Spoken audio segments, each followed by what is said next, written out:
Romy presents this very powerful CEO that is completely in control. She thinks she has to be the perfect mother, the perfect wife, the perfect leader. She runs a huge company. She's got it all. You see her unravel, and you see the way in which she wants to sabotage that. They're successful. Everything's going fine. So what is that thing inside a human being to search for that kind of rush? Is now a good time to introduce the interns? Yeah. Her whole life is a manifestation of control.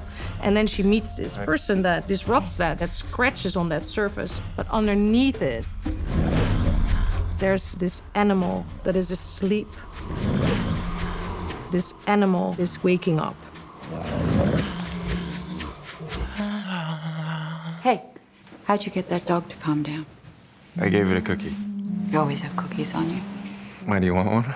I think from the moment he sees her, he realizes that there's someone that is at the height of their power, the height of their success, yet perhaps there's something unfulfilled going on. These are my roles, but what are my actual desires, wants, needs? You have 7 minutes. So, how did it start? I see myself as a... Power-hungry personality? You think that's what I am? I think you like to be told what to do. Halina has this really wicked sense of mischief and humor. Sorry, I didn't mean to... That was incredibly inappropriate. He enjoys the piercing of a professional barrier. He sees that he could mess up the order of things a little bit, or like the formality of things with the otherwise very formal relationship between a boss and an intern, and he kind of ignores all of that. He is swept off his feet by her vulnerability. Just wait a second, wait. It was extremely important to me that it was female-driven. It was almost better for us to not know each other fully. There was an element of like mystique that needed to be there for the exploration of the relationship, but we felt comfortable with each other, you know? I think that happened pretty soon. That shouldn't have happened. It's okay. It's not okay. I'm so sorry. It's fine. With Harris, he's somebody who's going to play with me, but he's also going to be able to control me, and then I'll be out of control. If we're gonna do this, we need to set some rules that you and I both agree on. Did you order this? Starting with, I tell you what to do and you do it. We're going to go into this vortex together, and we need to feel that this is very sacred and we're going to take care of each other, but there's going to be things we don't predict as well. The cheap hotel room was built. It was in a studio. And this space I always talk about as an Amsterdam brothel meets a womb. It's not a hyper-realistic space. I wanted everything to be red and look a little dirty and cheap, but also safe and very sensual.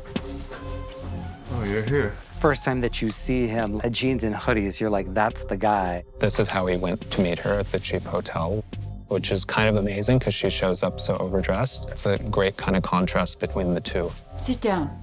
And then she has a whole monologue where she's kind of like punishing him. But at the same time, we're also talking about Romy, and she's saying, I'm doing something wrong. I shouldn't be here. I shouldn't have drunken the milk. What you're doing is wrong.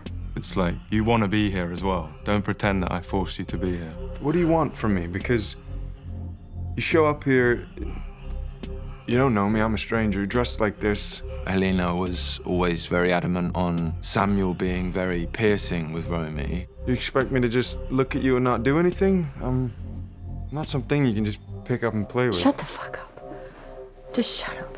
You see them try out certain roles. They go in and out of it because sexuality isn't like a glamorous, like, you know, it has all these little flaws and little moments that are very funny and relatable, but also that also makes it to me very sensual. Get on your knees now.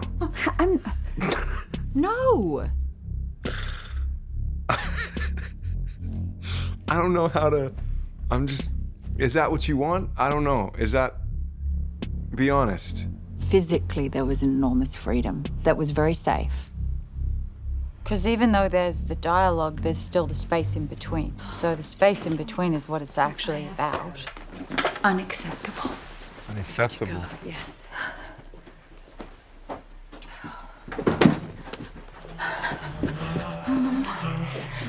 I don't like that. Not like that. Shut up. I just wanted to give over. and be completely open, because I knew this doesn't come along very often, and I could feel there was something really, really magical on the precipice. It's like a spiritual experience to see her act. She goes into her shame, into her fear. She's just so skilled, but she never makes it just about the technique. She is completely in the moment, and that is beyond vanity, that is beyond ego. She believes everything that she does. I mean, it's that simple, you know, she goes and everything that she does is true. Nicole's incredibly generous. She's a very generous performer. She's very brave. I think when you've got that boldness from the lead, you inevitably feel comfortable in the same environment. She's obviously incredibly powerful, but there's an image in the film when Samuel's holding me in his arms, and that is sort of the head of the company, and then this little girl, you know, and the way in which the power versus the powerlessness is what turns her on.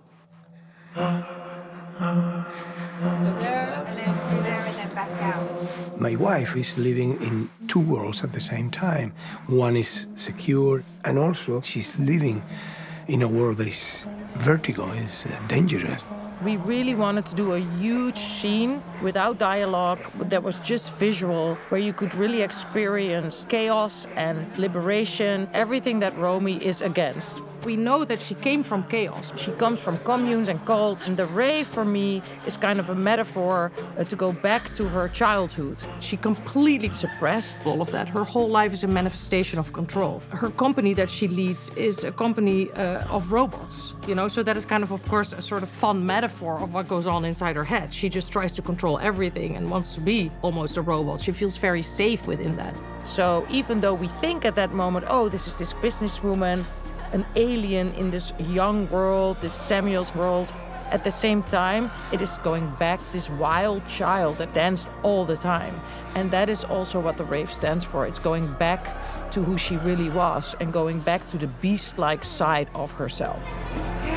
She even kisses this woman that comes up to her. She drinks from the bottle, which maybe there's drugs in it, we don't know. And then she goes down the rabbit hole. It was mad to see Nicole Kidman at a rave. I want to go back to that rave now. I loved it. It was so freeing. For Nicole, it was very special. So we sort of created an atmosphere that it would feel as real as possible. It was exhilarating.